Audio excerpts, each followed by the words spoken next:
एक बार एक बहुत ही दुखी व्यक्ति महात्मा बुद्ध के पास आकर कहता है, मैं अपने जीवन से बहुत दुखी हूं। मैं अपनी बीवी, बच्चों और अपने परिवार को भी खुश नहीं रख सकता।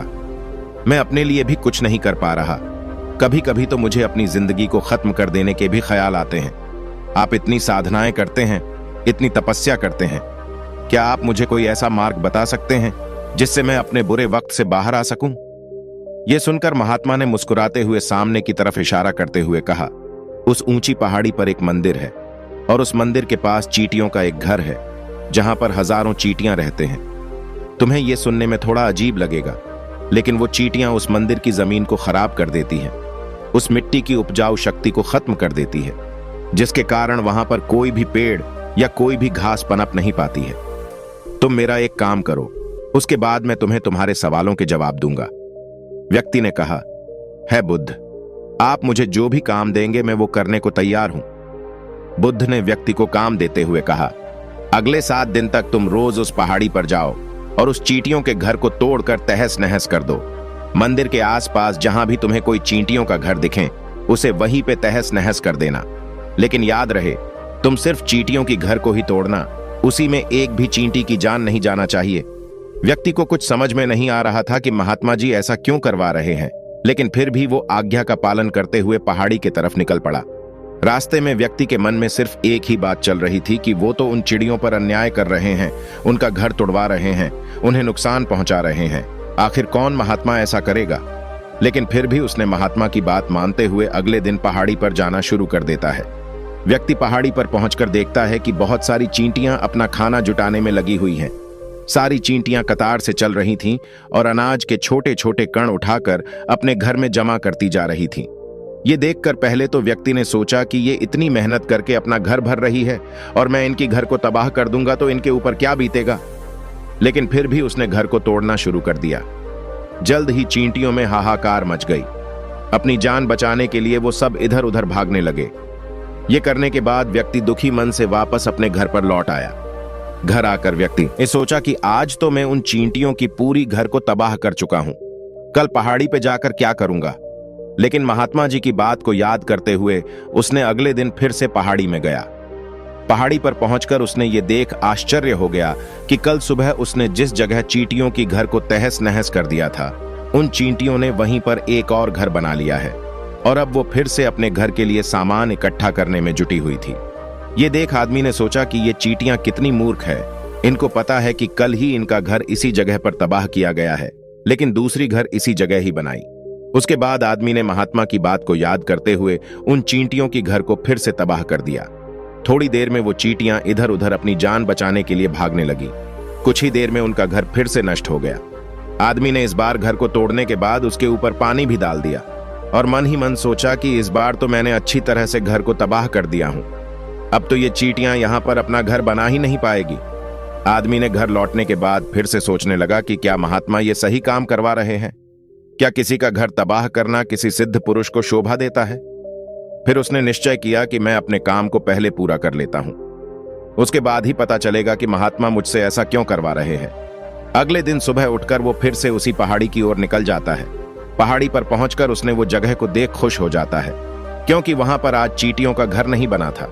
सारी चींटियां वहां से भाग चुकी थी। अब उसने सोचा कि अब मेरा रोज रोज आने का क्या फायदा। चींटियां तो अपना घर बदल चुकी हैं और महात्मा जी ने मुझे 7 दिन के बाद आने के लिए कहा है। यह सोचकर उसने निश्चय किया कि यहां से वो सीधा बुद्ध के पास जाकर उनको ये सारी बातें बता देगा। जब वो वापस मुड़कर महात्मा की कुटिया की तरफ जाने लगा तो उसने अचानक देखा कि थोड़ी ही दूर चींटियों ने वक और घर बनाया है। ये देख आदमी ने सोचा कि शायद महात्मा को पहले से पता था कि ये चींटियां अपना घर यहां वहां बनाते हैं, इसीलिए उन्होंने मुझे 7 दिन का समय दिया है। ये विचार करके वो चींटियों की नई घर को भी तोड़ने के लिए पास पहुंचकर देखा तो चींटियां रोज की तरह अपने काम में लगी हुई थीं। टूटी हुई पुरानी घर से खाने को निकालकर नई घर में जमा कर रहे थे। ये देख आदमी का मन थोड़ा दुखी हो गया। उसके मन में उन चींटियों के प्रति दया का भाव उमड़ उठा। इन महात्मा की बात को याद करते हुए उसने सावधानी के साथ बिना किसी चींटी को कोई नुकसान पहुंचाए नई घर को फिर से तबाह करना शुरू कर दिया और दुखी मन से अपने घर पर वापस आ गया। रात में सोने से पहले एक बार उसने फिर से सोचा कि मैं कितना बड़ा शैतान हूं, कितना बड़ा दानव हूं। पुराना घर तो छोड़ो, मैं उन चींटियों को कहीं भी बसने के लिए कोई जगह ही नहीं दे रहा हूं। लेकिन फिर भी उसने अगले दिन सुबह सुबह पहाड़ी पर पहुंच गया।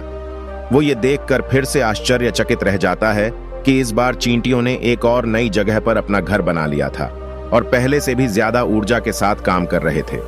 ये देखकर उस आदमी को लगा कि ये चींटियां किस मिट्टी की बनी हुई है। मैं इनको बार बार यहां से भगाने की कोशिश कर रहा हूं और ये वहीं पर अपना घर बना लेती है। क्या इनको पता नहीं है कि मैं इन्हें यहां पर कभी भी बसने नहीं दूंगा? ये चींटी दिखने में इतनी छोटी है, लेकिन फिर भी ये मुझसे हार नहीं मान रही है। बड़ी ताज्जुब की बात है। और इस बार उसने गुस्से में उस घर को तहस नहस करना शुरू कर दिया। लेकिन इस बार तहस नहस करते हुए कुछ चींटियां वहीं पर मर गईं। कुचलने के बाद जब वो अपने अहंकार से बाहर आया तो उसने देखा कि गुस्से में उसने उन चींटियों को कितनी हानि पहुंचा दी है। उसका मन पश्चाताप से भर गया और वो रोता हुआ अपने घर की तरफ बढ़ गया। रात में सोते वक्त उसने सोचा कि मैं उन चींटियों पर बहुत ज्यादा अत्याचार कर रहा हूं। अब इससे ज्यादा अत्याचार मैं नहीं कर पाऊंगा। और यही सोचकर वो अगले दिन उन चींटियों के लिए अपने घर से थोड़ा आटा लेकर पहाड़ी पर पहुंच गया। आज उसके मन में उन चींटियों के प्रति श्रद्धा का भाव था, दया का भाव था। आज वो उनकी मदद करना चाहता था। और जब वो वहां पर पहुंचा तो चींटियां फिर से अपने नए घर को बनाने में जुटी हुई थीं।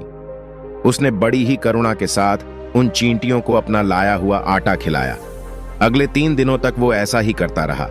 वो रोज सुबह जाता और उन चींटियों को अपने हाथों से आटा खिलाता। 7 दिन के बाद आदमी ने महात्मा के पास पहुंचकर हाथ जोड़कर कहा, है महात्मा, मुझे माफ कर देना। मैंने उन चींटियों का घर तबाह करने के लिए बहुत कोशिश की। मैंने उनका घर 4 बार तबाह भी किया, लेकिन उसके बाद मैं हिम्मत नहीं कर पाया, उनके घर को नहीं तोड़ पाया। मैं समझ सकता हूं कि मैंने आपका काम पूरा नहीं किया और इसके बदले आप मुझे वो तरीके भी नहीं बताएंगे जो कि मुझे मेरे बुरे समय से बाहर निकाल सक। लेकिन मुझे इसका कोई खेद नहीं है। मुझे लगता है कि मैंने जो किया वो सही किया, इसीलिए मैं आपसे आज्ञा लेकर वापस जा रहा हूं। कृपया मुझे वापस अपने घर जाने की आज्ञा दीजिए। ये सुनकर महात्मा ने मुस्कुराते हुए व्यक्ति से पूछा, तुम उन चींटियों का घर तबाह क्यों नहीं कर सके? वो चींटियां तो छोटी छोटी है और तुम इतने विशालकाय हो, फिर भी तुम उन छोटी छोटी चींटियों का घर तबाह नहीं कर पाए। व्यक्ति ने कहा, है महात्मा, पहले तो मैंने उन चींटियों का घर कई बार तबाह कर दिया था। एक बार तो गुस्से आकर मैंने उन चींटियों को हानि भी पहुंचा दी, लेकिन उसके बाद मुझे पश्चाताप हुआ और उसी दिन से मैंने उनको नुकसान पहुंचाने की बजाय उनकी सहायता करना शुरू कर दी। महात्मा ने कहा, एक छोटी सी चींटी हमें जीवन का संदेश दे जाती है। मैंने तुम्हें उन चींटियों का घर तबाह करने के लिए नहीं भेजा था। मैंने तुम्हें भेजा था ताकि तुम उन चींटियों से कुछ सीख सको।